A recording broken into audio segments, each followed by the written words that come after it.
আসসালামু আলাইকুম। চলুন আজকে দেখাই কিভাবে সহজ পদ্ধতিতে ডিম ভুনা করা যায়, তাও আবার এত মজা। আমি একটা কড়াই নিলাম, এখানে আমি পরিমাণ মতো তেল ইউজ করছি, এখানে আমি সরিষার তেল ইউজ করছি। আপনারা যে যেটা খান ওটা ইউজ করবেন, আর পরিমাণ মতোই নেবেন, অতিরিক্ত তেল খাওয়া ভালো না। এরপরে আমি সামান্য পরিমাণে লবণ নিয়েছি, আর একটু হলুদের গুঁড়ো, একটু মরিচের গুঁড়ো নেব। এতে করে ডিম ভাজা কালারটা দেখতে অনেক বেশি সুন্দর লাগবে। তেলটা ভালোভাবে গরম হয়ে গেলে আমি যে ডিমগুলো কেটে রাখছিলাম সেগুলো এক এক করে দিয়ে দেবো, অ্যান্ড সুন্দরভাবে ভেজে নেব।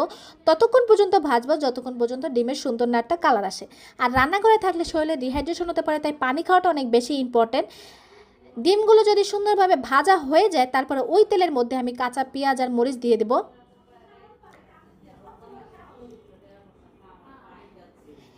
এই পর্যায়ে এসে আমি একটু লবণ দিচ্ছি, লবণটা পরিমাণ মতো দিবেন, কারণ আগেই লবণ দেওয়া আছে। এরপর যে যতটুকু ঝাল খান ততটুকু মরিচ দিবেন। আমি হলুদ আর মরিচ দিয়ে দিলাম একসাথে করে।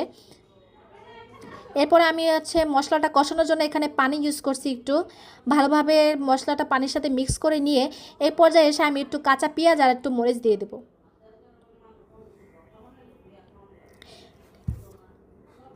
দিয়ে মশলাটাকে আমি ভালো করে কষিয়ে নেব। ততক্ষণ পর্যন্ত কষাবো যতক্ষণ পর্যন্ত তেলটা উপরে না চলে আসে।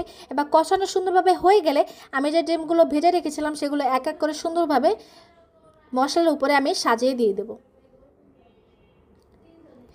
ডিমগুলো সব দেওয়া হয়ে গেলে এই পর্যায়ে এসে আমি রান্নার জন্য পানি দেবো। পরিমাণ মতো পানি দিবেন, যতটুকু পানি দরকার ডিম ভুনার জন্য ততটুকুই দিবেন। এরপরে আমি এখানে একটু ধনিয়ার গুঁড়া ইউজ করব। এটা আপনার চাইলে ইউজ করতে পারেন, না না চাইলে নাও করতে পারেন, সমস্যা নেই। আমার রান্নাটা শেষ। অ্যান্ড বাসায় যদি কিছু না থাকে, জাস্ট এরকম একটা ডিম ভুনা করে খেয়ে দেখেন।